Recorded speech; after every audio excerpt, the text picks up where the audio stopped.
Hi friends, ನಮಸ್ತೆ ಎಲ್ರಿಗೂ. ವಿಜೀಸ್ ಕಿಚನ್ಗೆ ಸ್ವಾಗತ. ಹೇಗಿದ್ದೀರಾ ಎಲ್ಲರೂ? ಐ ಹೋಪ್ ಎಲ್ಲರೂ ಚೆನ್ನಾಗಿದ್ದೀರಾ ಅನ್ಕೋತೀನಿ. ನಾನು ಇವತ್ತು ಹೋಮ್ ಮೇಡ್ ಗೋಲ್ಗಪ್ಪ ಮಾಡ್ತಿದ್ದೀನಿ. ರೋಡ್ ಸೈಡಲ್ಲಿ ತಿನ್ನೋದಕ್ಕಿಂತ ಮನೇಲಿ ಈ ಥರ ಮಾಡ್ಕೊಂಡು ತಿನ್ನೋದ್ರಿಂದ ಹೆಲ್ದಿ ಕೂಡ. ನಾನೀಗ ಮೊದಲಿಗೆ ಒಂದು ಕುಕ್ಕರಲ್ಲಿ 4 ಆಲೂಗಡ್ಡೆ ಮತ್ತು ಸ್ವಲ್ಪ ಓವರ್ ನೈಟ್ ನೆನೆಸಿರೋಂಥ ಕಡಲೆಕಾಳನ್ನ ಸೇರಿಸ್ಕೊಂಡು ಬೇಯಿಸ್ಕೊತಿದ್ದೀನಿ. ಒಂದು 4ರಿಂದ 5 ವಿಷಲ್ ಕೂಗಿಸ್ಕೊಂಡ್ರೆ ಸಾಕು.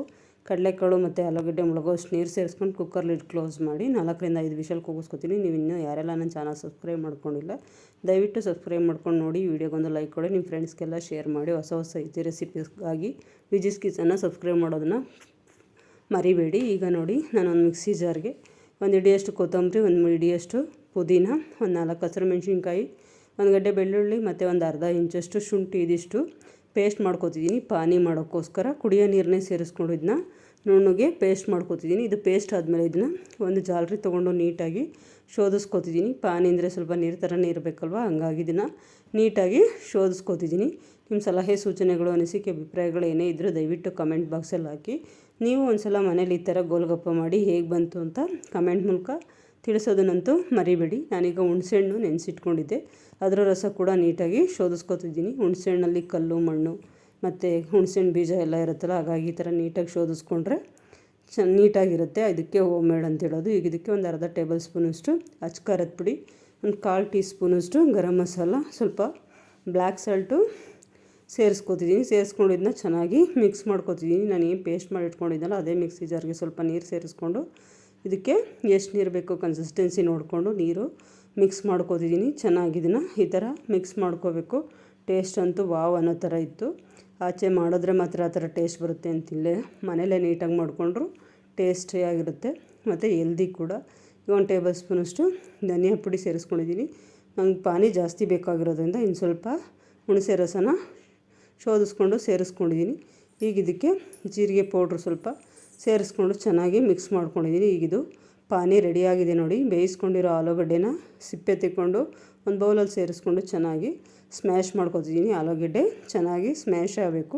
ಈ ಥರ ಸ್ಮ್ಯಾಶರಲ್ಲಿ ನೀಟಾಗಿ ಸ್ಮ್ಯಾಶ್ ಮಾಡ್ಕೊಳ್ಳಿ. ಸ್ಮ್ಯಾಶರ್ ಇಲ್ಲ ಅಂದರೆ ನೀವು ಮಸ್ಯಕ್ಕೆ ಏನು ಯೂಸ್ ಮಾಡ್ತೀರೋ ಅದರಲ್ಲಿ ಕೂಡ ಸ್ಮ್ಯಾಶ್ ಮಾಡ್ಕೊಬೋದು. ಈ ಥರ ನೀಟಾಗಿ ಸ್ಮ್ಯಾಶ್ ಮಾಡ್ಕೊಂಡಿದ್ದಕ್ಕೆ ನಾವು ರುಬ್ಬಿಟ್ಕೊಂಡಿದ್ನಲ್ಲ ಪೇಸ್ಟು, ಸೊಪ್ಪುದು, ಕೊತ್ತಂಬರಿ, ಪುದೀನ, ಹಸಿಮೆಣ್ಸಿನ್ಕಾಯಿ, ಶುಂಠಿ, ಬೆಳ್ಳುಳ್ಳಿ, ಅದ್ರ ಸ್ವಲ್ಪ ಪೇಸ್ಟು, ಬ್ಲ್ಯಾಕ್ ಸಾಲ್ಟು, ಸ್ವಲ್ಪ ಮಾಮೂಲಿ ಸಾಲ್ಟು ಮತ್ತು ಒಂದು ಅರ್ಧ ಟೇಬಲ್ ಸ್ಪೂನಷ್ಟು ಜೀರಿಗೆ ಪೌಡ್ರು ಇದಷ್ಟು ಸೇರಿಸ್ಕೊಂಡಿದ್ದನ್ನ ಚೆನ್ನಾಗಿ ಮಿಕ್ಸ್ ಮಾಡ್ಕೊತೀನಿ. ಇದಕ್ಕೆ ಸ್ವಲ್ಪ ಪಾನಿ ಕೂಡ ಹಾಕೋತೀನಿ. ಸ್ವಲ್ಪ 1-2 ಟೇಬಲ್ ಸ್ಪೂನಷ್ಟು ಪಾನಿ ಕೂಡ ಹಾಕ್ಕೊಂಡು ಚೆನ್ನಾಗಿ ಮಿಕ್ಸ್ ಮಾಡ್ಕೊತೀನಿ. ಇದನ್ನು ಮಿಕ್ಸ್ ಮಾಡ್ಕೊಂಡಿದ್ದಕ್ಕೆ ಒಂದು 1/4 ಟೀ ಸ್ಪೂನಷ್ಟು ಅಚ್ಕಾರದ ಪುಡಿ ಮತ್ತು ಹೆಚ್ಚಿಟ್ಕೊಂಡಿರೋಂಥ ದಪ್ಪ ಸೈಜ್ ಈರುಳ್ಳಿ, 3/4 ಭಾಗ ಈರುಳ್ಳಿ, ಬೇಯಿಸಿಟ್ಕೊಂಡಿರೋಂಥ ಕಡಲೆಕಾಳನ್ನ ಸೇರಿಸ್ಕೊಂಡು ಮಿಕ್ಸ್ ಮಾಡ್ಕೊಂಡಿದ್ದೀನಿ. ಕಡಲೆಕಾಳು ಸ್ಮ್ಯಾಶ್ ಮಾಡೋ ಅಗತ್ಯ ಇರಲ್ಲ, ಹಾಗೇ ಇರಲಿ.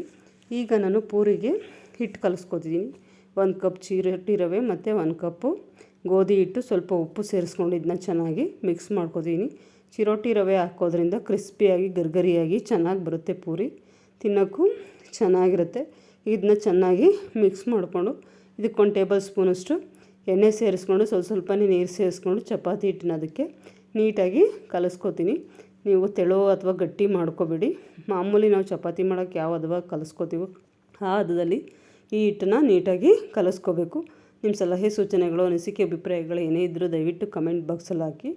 ಮತ್ತು ಇದೇ ಥರ ಹೋಮ್ ಮೇಡ್ ಗೋಲ್ಗಪ್ಪ ನೀವು ಒಂದು ಸಲ ಮನೇಲಿ ಮಾಡಿ ಹೇಗೆ ಬಂತು ಅಂತ ಕಮೆಂಟ್ ಮೂಲಕ ತಿಳಿಸೋದನ್ನು ಮರಿಬೇಡಿ.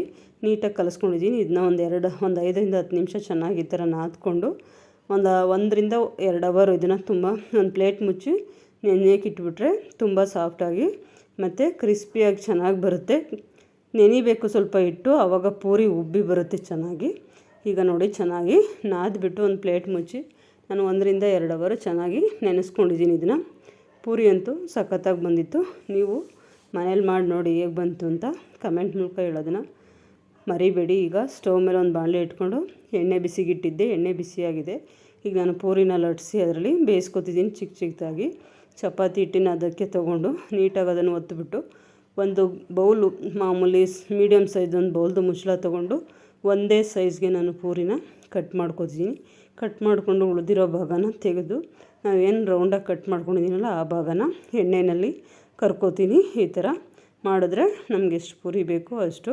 ನಾನೀಗ ಹಿಟ್ಟು ಏನು ಕಲಸಿದ್ನಲ್ಲ ಮೆಜರ್ಮೆಂಟು, ಅದು 3ರಿಂದ 4 ಜನ ತಿನ್ನೋಕ್ಕಾಗೋಷ್ಟು ಗೋಲ್ಗಪ್ಪ ರೆಡಿ ಆಗಿತ್ತು. ನೀವು ನಿಮ್ಮ ಮನೇಲಿ ಎಷ್ಟು ಜನ ಇದ್ದೀರಿ ಅದ್ರ ಮೇಲೆ ಮೆಜರ್ಮೆಂಟ್ ನೋಡಿಕೊಂಡು ಹಿಟ್ಟು ಕಲಿಸ್ಕೊಳ್ಳಿ. 4 ಜನ ಅಂತೂ ತೃಪ್ತಿಯಾಗಿ ಸಂತೋಷವಾಗಿ ತಿನ್ನೋಕ್ಕಾಗೋವಷ್ಟು ಪೂರಿ ರೆಡಿಯಾಗಿತ್ತಿದ್ರಲ್ಲಿ. 2 ಸೈಡು ನೀಟಾಗಿ ಕಲ್ಲರು ಸ್ವಲ್ಪ ಲೈಟಾಗಿ ಬ್ರೌನ್ ಕಲರ್ ಬರೋ ಥರ ಇದನ್ನ ಎಣ್ಣೆಯಲ್ಲಿ ಕರಿಬೇಕು. ಮೀಡಿಯಮ್ ಫ್ಲೇಮಲ್ಲೇ ಇಟ್ಕೊಂಡು ಕರಿಬಿಡಿ. ಸ್ವಲ್ಪ ಉರಿ ಜಾಸ್ತಿ ಆದರೆ ಸೀದೋಗ್ಬಿಡುತ್ತೆ, ಕಡಿಮೆ ಆದರೆ ಉಬ್ಬಲ್ಲ. ಉರಿ ಕಡಿಮೆ ಇಟ್ಕೊಂಡ್ರೆ ಪೂರಿ ಉಬ್ಬಿ ಬರಲ್ಲ. ಹಾಗಾಗಿ ಒಂದೇ ಅಳತೆಯಲ್ಲಿ ಮಾಡಬೇಕು. ಸ್ವಲ್ಪ ಪೇಷನ್ಸಿಂದ ಮಾಡಬೇಕು. ಟೈಮ್ ಸ್ವಲ್ಪ ಜಾಸ್ತಿ ತಗೊಳುತ್ತೆ. ಆದರೆ ನಾವು ಆಚೆ ರೋಡ್ ಸೈಡ್ ಧೂಳು ಯಾವತ್ತು ಎಷ್ಟು ದಿವಸ ಕರೆದಿರ್ತಾರೋ ಎಣ್ಣೆಯಲ್ಲಿ ಪೂರಿ ಆ ಥರದ ತಿನ್ನೋದ್ಕಿಂತ ಈ ಥರ ಮನೆಯಲ್ಲೇ ಮಾಡಿ ತಿಂದರೆ ಹೆಲ್ದಿ ಕೂಡ, ಮಕ್ಕಳು ಕೂಡ ಖುಷಿ ಪಡ್ತಾರೆ. ಈಗ ಮಂತ್ಲಿ ಒಂದು ಸಲ ತಿನ್ನೋ ಬದಲು 2 ತಿಂಗಳಿಗೆ ಒಂದು ಸಲ ಮನೇಲಿ ಮಾಡ್ಕೊಂಡು ತಿಂದರೂ ಹೆಲ್ದಿ ಆಗಿರುತ್ತೆ, ಮಕ್ಳಿಗೂ ಖುಷಿಯಾಗಿರುತ್ತೆ.